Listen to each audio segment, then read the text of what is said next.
Morning. আজকে পুরীতে আমাদের লাস্টের আগের দিন। তো আমরা আজকে যাচ্ছি উদয়গিরি, খণ্ডগিরি, ধবলগিরি যেগুলো আছে নন্দনকানন, সেগুলো সব দেখতে। সকাল সকাল একদম তাই রেডি হয়ে গেছি। আমাদের বাস বলেছিল মোটামুটি 7:30-8টার দিকে আসবে। তো এখন রেডি হয়ে গেছি, এখন চলো যাওয়া যাক।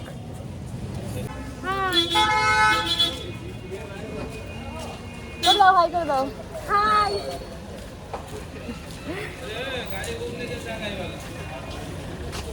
Welcome back to my channel in addition Puri vlog 5। এদিন আমরা লাস্ট সাইট সিন করব। সকাল সকাল রোডটাও খুব সুন্দর।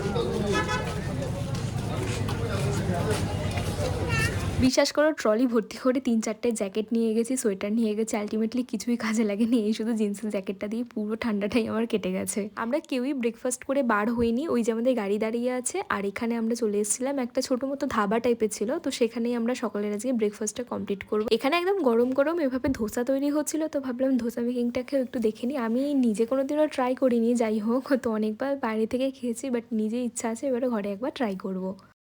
ডাল ডাল আছে না, অনেক রকমের ডাল আছে।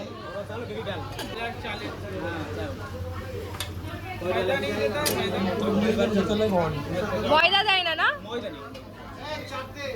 4টে চালের গুঁড়ো। হ্যাঁ, চালের গুঁড়ো, ডাল, মশলা ধোসা। তুই কি খাবি? কিছু খাবি না? আরে সাস,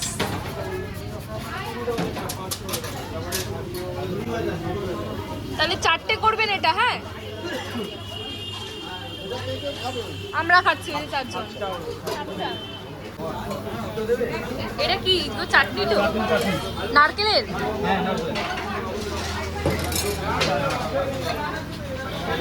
সাম্বার। এটা কি? সাম্বার।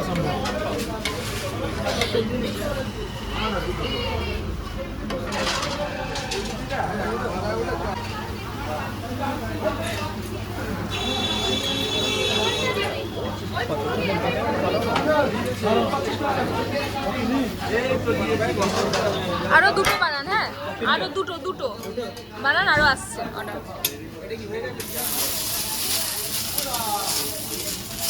ওই টেবিলে দিয়ে দিন।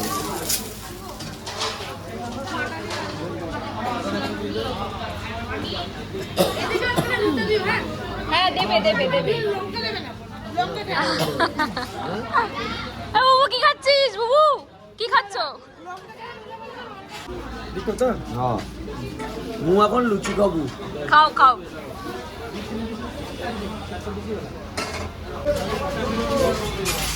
কেমন লাগছে মা? ভালো করেছে?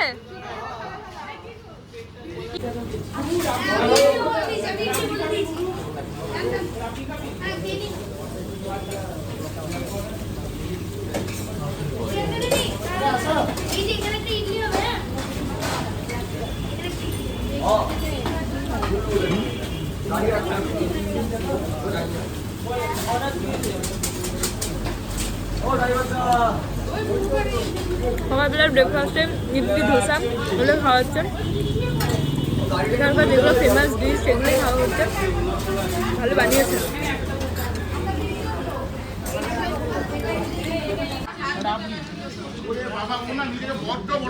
ওখানে সবার জন্য দিয়ে দে, 3জনেরটা দিয়ে দে। হ্যাঁ, রসমালাই তো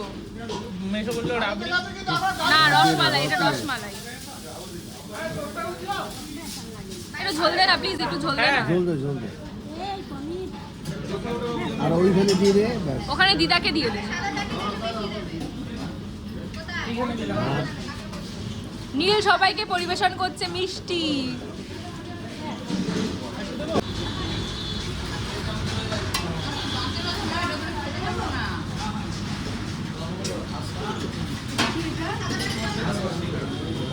ওই ধাবা থেকে আমরা ব্রেকফাস্ট কমপ্লিট করলাম ইডলি ধোসা আর মিষ্টি দিয়ে। তারপর সেখানে থেকে বেরিয়ে পড়লাম একেবারে উদয়গিরি, খণ্ডগিরি, ধবলগিরির উদ্দেশ্যে।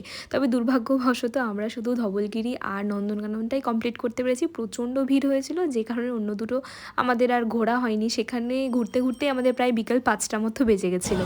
একদম উপরে যাবো এইবারে।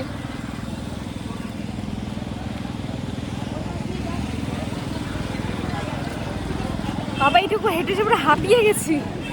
ও বাপরে, সব হাঁপিয়ে গেছে বাপরে। এই জন্যই তো সময় থাকতে থাকতে হ্যাঁ গো, সময় আম কুড়ালে কি আর হয়? আসো আসো আসো, চলো আজকে দেখবো কার পায়ে কত জোর আছে। তুমি আগে যাবে তো, যা খেয়েছি হজম হয়ে যাবে কিন্তু।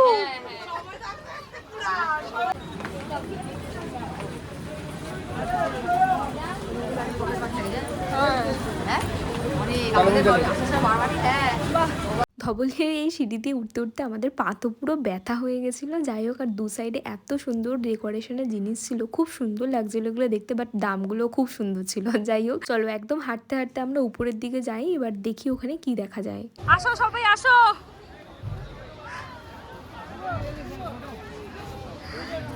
সাদা ধপধপে কি সুন্দর যে লাগছে না দেখতে, মানে অনেকক্ষণ ধরে তাকিয়ে থাকলে মানে তোমার চোখ জুড়িয়ে যাবে, অসাধারণ লাগছিল দেখতে।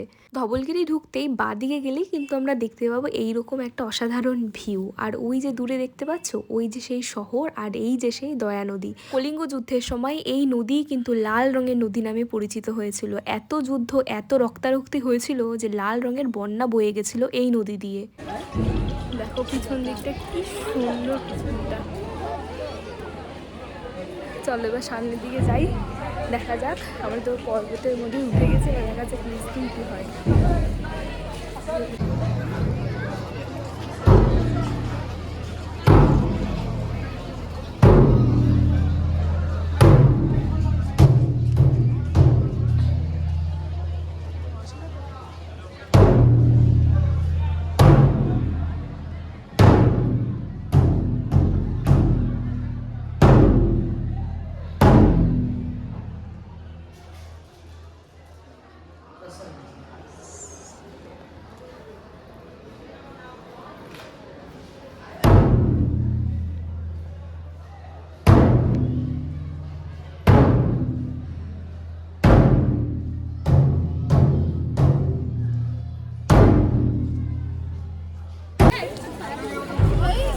চলো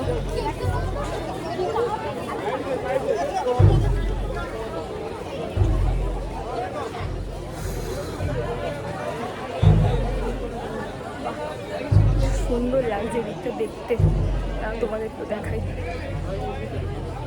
সিঁড়ি দিয়ে একেবারে উপরে উঠে এসেছি, আর দূর থেকে দেখো কি সুন্দর লাগছে। আর আরেকটা জিনিস আমার চোখে পড়লো, এই দেখো এখানে না প্রি ওয়েডিং শ্যুট হচ্ছিল, এত সুন্দর লাগছিল, মানে জায়গাটা এত সুন্দর তো একদম শ্যুট করার জন্য পারফেক্ট। তাই দাঁড়িয়ে দাঁড়িয়ে বেশ কিছুক্ষণ দেখছিলাম, তারপর ভাবলাম যে চলো আমি এবার আশেপাশের ভিডিওটাও বানাই।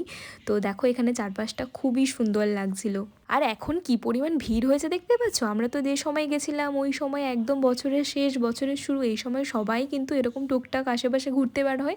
আর এখানেও কিন্তু সেই রকমই ভিড় হয়েছিল। আমাদের কলকাতায় যেমন ভিক্টোরিয়া বলো, ময়দান বলো, এত ভিড় হয়, এখানেও তো সেরকম ভালো ভালো জায়গাগুলোতে ভিড় তো হবেই। চলো তোমাদের সাথে ধবলগিরির একটু হিস্ট্রিটা অল্প করে শেয়ার করে ফেলি। আমার ভালো লাগলো, ভাবলাম তোমাদেরকেও জানিয়ে রাখি। মগধের রাজা অশোক সে কলিঙ্গ রাজ্যকে জয় করার জন্য কলিঙ্গর সাথে যুদ্ধ শুরু করলো। সেই যুদ্ধে এত লক্ষ লক্ষ মানুষের প্রাণ গেল।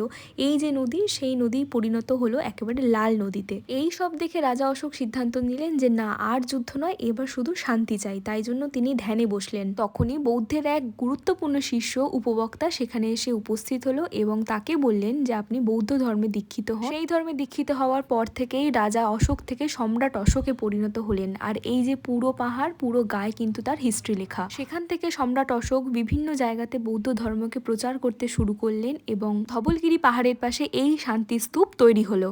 আমি ঠিক যেটুকু জানি সেটুকু তোমাদের সাথে শেয়ার করলাম। কোনো কিছু ভুল হয়ে থাকলে অবশ্যই কিন্তু আমাকে শুধরে দিও। ধবলগিরি পাহাড় থেকে ঘুরে এসেই বাইরে এসে দেখি এনসিসির এই সমস্ত স্টুডেন্টরা আজকে এইখানে ঘুরতে এসেছে। তো দেখেই ওদেরকে এত ভালো লাগছে, সেই আমার স্কুল জীবনের কথা মনে পড়ে গেল। আমাদেরকেও স্কুল থেকে বিভিন্ন জায়গাতে নিয়ে যেত। আর সব থেকে ভালো জিনিস যেটা, সেটা হচ্ছে ওদের এই ইউনিফর্মটার মধ্যে আলাদা একটা মাধুর্য আছে। যাই হোক, আমার ভীষণ ভালো লাগছিল, তাই এভাবে ওদের একটা ভিডিও তৈরি করে নিয়েছিলাম। তোমরা কারা কারা ছোটবেলায় এনসিসির সাথে যুক্ত ছিলে বা এখনো কাজ করছো, অবশ্যই কিন্তু একটা রেড হার্ট কমেন্ট করো। আমার মতো যারা আছো, মনের ইচ্ছা থাকলেও মুখে প্রকাশ করতে পারো না, তারা কিন্তু অবশ্যই কমেন্ট করে যেও জয় হিন্দ। সেখান থেকে ঘুরে এসে আমরা চলে গেলাম একেবারে লিঙ্গরাজ টেম্পলের উদ্দেশ্যে। তো আমরা ওখানে সত্যি বলতে দাঁড়াইনি, নেমেছিলাম, একটু চারিপাশটা ঘুরে দেখে নিয়েছি। আর ওখানে তো জুতো পরে আর ফোন এখন অ্যালাউ না, তো সেখানেই ফোনটা রেখে গেছিলাম। তো বাইরে থেকে এই ছোট ছোট ক্লিপ নিয়েছি, সেটাই তোমাদের সাথে শেয়ার করলাম। লিঙ্গরাজ টেম্পলের একটা খুব ভালো হিস্ট্রি আছে, ভাবলাম সেটাও তোমাদের সাথে শেয়ার করে ফেলি। আর এখানে তো আমরা দেখো নন্দনকাননে ঢুকছি, এখানে এখন দেখার মতো কিছুই নেই, চলো তোমাদের সাথে হিস্ট্রিটা একবার শেয়ার করে ফেলি। লিঙ্গরাজ টেম্পল সব থেকে পুরানো একটা টেম্পল, যেখানে শিব আর বিষ্ণু একই সাথে বিরাজ করে। আর এখানেই কিন্তু বসা আর লিটি নামে দুজন রাক্ষসকে হত্যা করেছিলেন দেবী পার্বতী। যুদ্ধের শেষে তৃষ্ণায় কাতর হয়ে পড়েছিলেন দেবী পার্বতী। সেই সময় মহাদেব সেখানে একটি সরোবর তৈরি করেন এবং সমস্ত নদীকে বলেন সেখানে এসে যোগদান করতে। তাই তার ভিতরে একটি বিশাল সিন্ধু সাগরের বড় সরোবরও দেখতে পাওয়া যায়। মা, দিদা সবার কাছ থেকে কিছুটা জেনে, আমি নিজে কিছুটা জেনে তোমাদেরকে এই সমস্ত হিস্ট্রিগুলো শেয়ার করছি। যদি কিছু ভুল বলে থাকি অবশ্যই কিন্তু আমাকে শুধরে দিও। এখানে একটা লেখা আছে সোমবার করে দিনটা বন্ধ থাকে, জানা থাকলো তোমাদেরকেও বলে দিচ্ছি, সোমবার দিন করে বন্ধ থাকে, সামনে বড় বড় করে লেখাই আছে।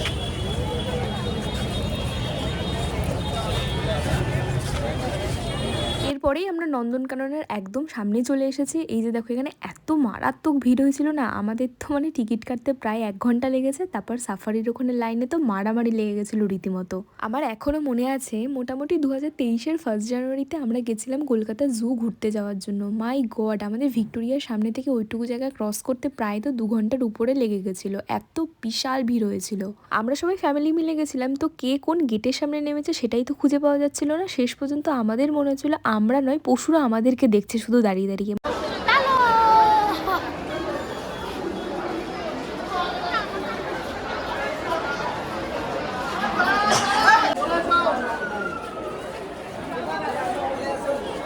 Nandankanan zoological park.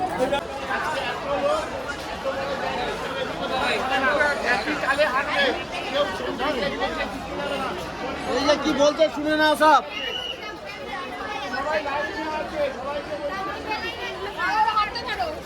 সবাই গাইড করে, যেটা ফ্যামিলি একটু গাইড করে নিতে হবে, আলাদা কোনো মতেই যাবে না। এই দেখো সবাই সবাই বলছি, ভিড় বাড়তে আছে, ফটো ফটো তোলা চক করে পিছিয়ে গেলে কিন্তু হারিয়ে যাবে, ঠিক আছে? চলো কুইক কুইক। ইউনিফর্ম করতে হয়, ইউনিফর্মটা পরলে কি হয় চেনা যায়। মানে আমাদের এখানে বাবা, পিসামশাই, জামাইবাবু, মেসো সবাই মিলে বলছে সবাই একসাথে থাকবে, কারণ এত ভিড়। তো সিরিয়াসলি বলছি, কে কোথায় হারিয়ে যাবে আর তাকে খুঁজেই পাওয়া যাবে না, এত মারাত্মক ভিড়। এত বড় পার্ক, তো গাইড ছাড়া তো এরকমভাবে ঘোরা সম্ভব নয়। আমরা একজন গাইডকেও নিয়েছিলাম, আর উনিই বলছিলেন ওই যে দেখো দূরে দেখা যাচ্ছে ফোয়ারাটা, আর ওর পাশেই রয়েছে গাইড ম্যাপ, তো ওর পাশেই এসে দাঁড়াবে, যে যেখানেই হারিয়ে যাও না কেন ওখানে এসেই দাঁড়াতে হবে।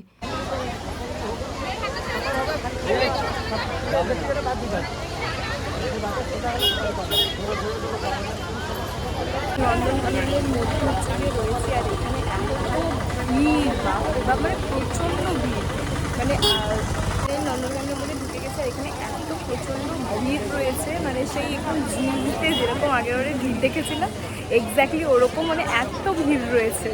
মানে সিজন টাইমে এখানে প্রচণ্ড ভিড় হয়, তো সেরকমই ভিড় রয়েছে। চলো দেখা যাক কতটা আমরা কমপ্লিট করতে পারি। চলো তোমাদের সাথে সব কিছু শেয়ার করছি। দেখো মানুষের ভিড়টা শুধু একবার দেখো, দাঁড়াও জুম করে তোমাদের সাথে দেখাচ্ছি কত দূর পর্যন্ত লোক। এই যে পুরো রাস্তাটা, এটা পুরো 2 কিলোমিটার রাস্তা। এই রাস্তাটা হেঁটে গেলেই আমরা কিন্তু জঙ্গল সাফারির জন্য পৌঁছাতে পারবো। পাপ্পু দাদা বৌদি আর তো আগেই চলে গেছে, আমি আর বনি তো প্রচণ্ড দৌড়াতে দৌড়াতে যাচ্ছি যে আগে গিয়ে ওখানে লাইন দিতে হবে। আর এখানে দেখো পৌঁছেই দেখি এত বিশাল লাইন পড়েছে, মানে পুরোটা দেখতে পাচ্ছ, এরা সবাই জঙ্গল সাফারির জন্য লাইন দিয়ে দাঁড়িয়ে রয়েছে। আমরা তো ভেবেছিলাম সাফারির জন্য যে গাড়িগুলো হবে ওই গাড়িতে করে ঘুরবো, কিন্তু পরে দেখছি এরকম এসি বাস আছে, সেটাতেই ঘুরতে হবে। লাইনে দাঁড়িয়ে রয়েছি সেটা বলো। কটা বাজে এখন?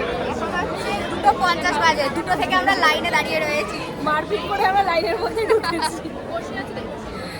দুটো লাইন, টিকিট কাটতে একটা লাইন, আবার বাসের একটা আলাদা লাইন। আলাদা লাইন। আর এতটা রাস্তা 2 কিলোমিটার দৌড়াতে দৌড়াতে ছুটে ছুটে এসে আগে লাইন দেবো বলে। আমরা তো পুরো গ্রুপ, মানে পুরো ফ্যামিলি সহ গেছি, তো আমাদের একটা টোটাল বাস লাগবে, ওখান থেকে বলেই দিয়েছিল, তাই জন্য আমরা একটু ওয়েট করছিলাম। আর এই যে আমাদের এই যে বাসটা এসছে, এই বাসটাতেই আমাদের টোটাল 27 জন ধরে গেছিলো। আর তার সাথে আরও একটা ফ্যামিলি ছিল, ওরা 4 জন ছিল, তো ওরা আলাদা যাবে কেন, তো আমাদের এখানে বাস ফাঁকাই যাচ্ছে, 30টা সিট থাকে। তো আমরা বললাম ঠিক আছে, আমাদের সাথে চলে গেলেও কোনো অসুবিধা নেই। তো তারাও আমাদের সাথে চলে এসেছিলো, তো আমরা টোটালি 30 জন মিলে যাচ্ছিলাম, ভীষণ মজা করেছি। চলো তোমাদের সাথে পরপর সব কিছু শেয়ার করছি। না দেখা গেছে লায়ন, ডিয়ার, বিয়ার পিকক আর তোমার টাইগারটা দেখা যায়নি। দেখা যাক আমরা কত কি দেখতে পারি।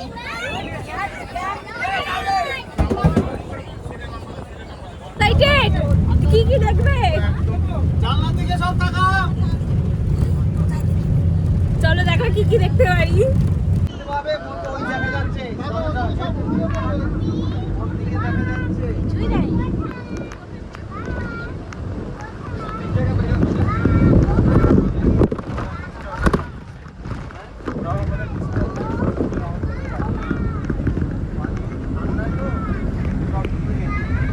আপনার থেকে ওই গাড়ির এত আওয়াজে ওদেরও তো ভয় আছে।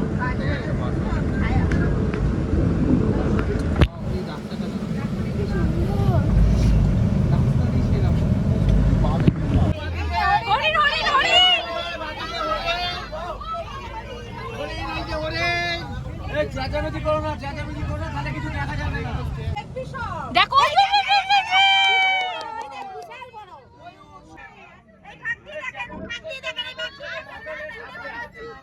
হ্যাঁ ওই তো বসে আছে, ওই তো রোদে বসে আছে।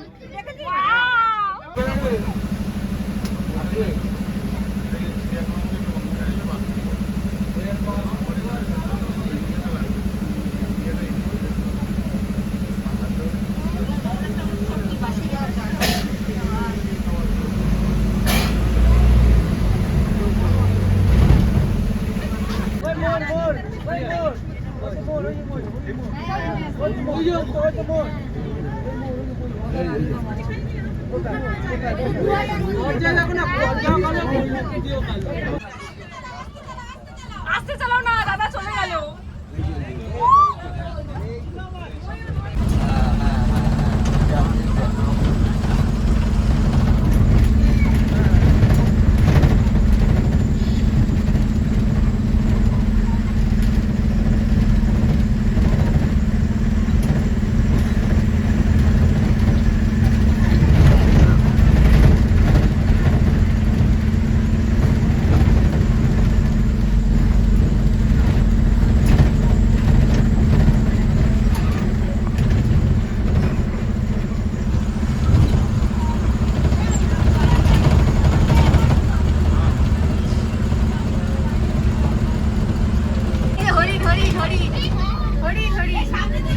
আস্তে আস্তে আস্তে থোড়া থোড়া থোড়া থোড়া আস্তে।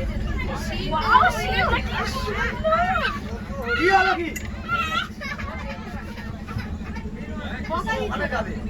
সামনে দেখ, দেখতে পাবো। যাক যাক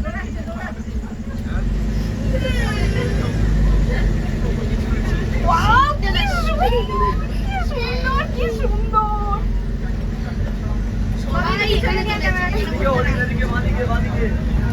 সামনে তো 3-4টে। ও দারুণ দারুণ। ওই হরিণটাকে দেখো, ওই হরিণটা আমার বইয়ে ছিল। ওই হরিণটা তোমার বুকসে ছিল? হ্যাঁ ওই হরিণটা আর এই হরিণটা। যা যা যা বাবু যা।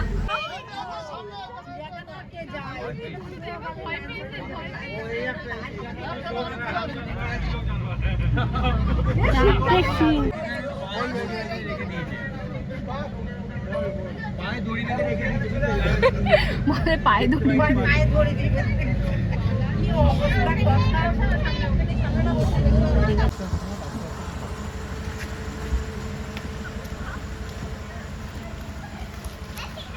এই দাদা পুচকে পুচকে আইয়ে করিস না। আস্তে আস্তে আস্তে আস্তে আস্তে।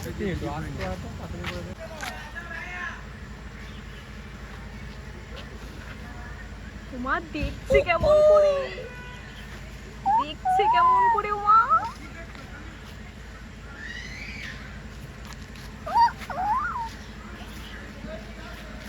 আমার পেছনে হরিণ দেখো, এই দেখো হরিণ হরিণ দেখো, এই দেখো ঘুরছে। দেখতে পেয়েছো তোমরা সবাই হরিণটা? আমার পেছনে হরিণ। অত আস্তে আস্তে আস্তে আস্তে বাবু আস্তে। একদম সামনে থেকে হরিণ দেখতে পেয়েছি, এটাই সব থেকে বড় আজকের দিনের অ্যাচিভমেন্ট।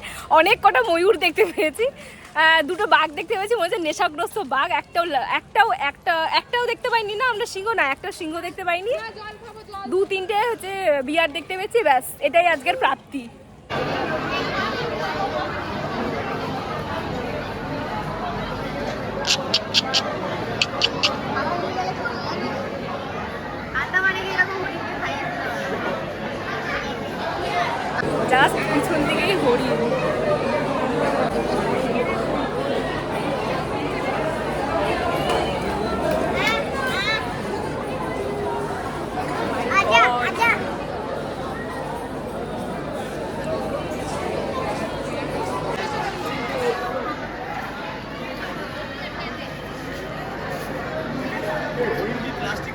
দাদি আমার একটু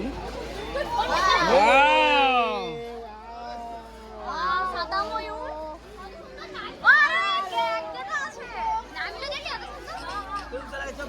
রঙটা ছড়াই গেছেন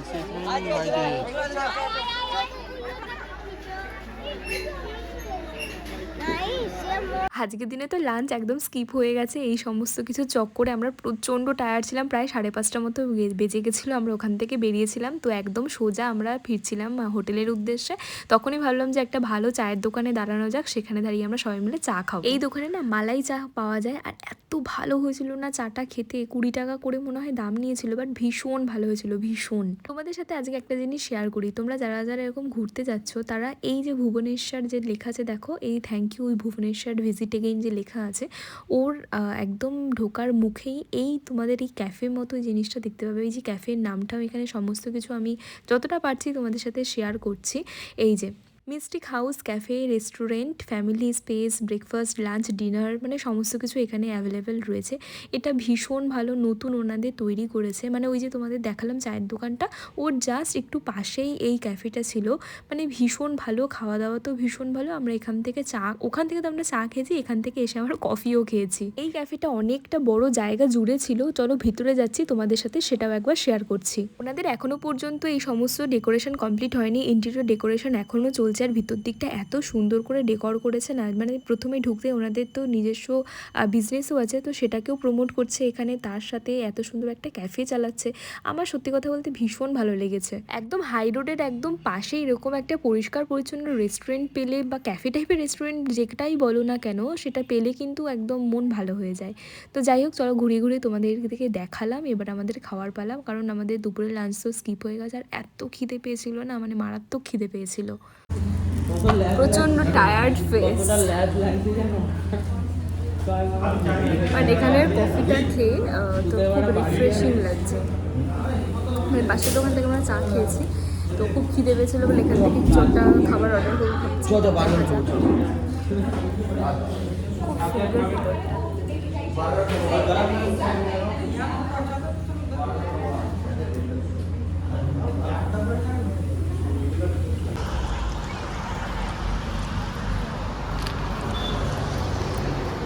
সুন্দর ফ্রেঞ্চ হয়ে যাচ্ছে আমাদের।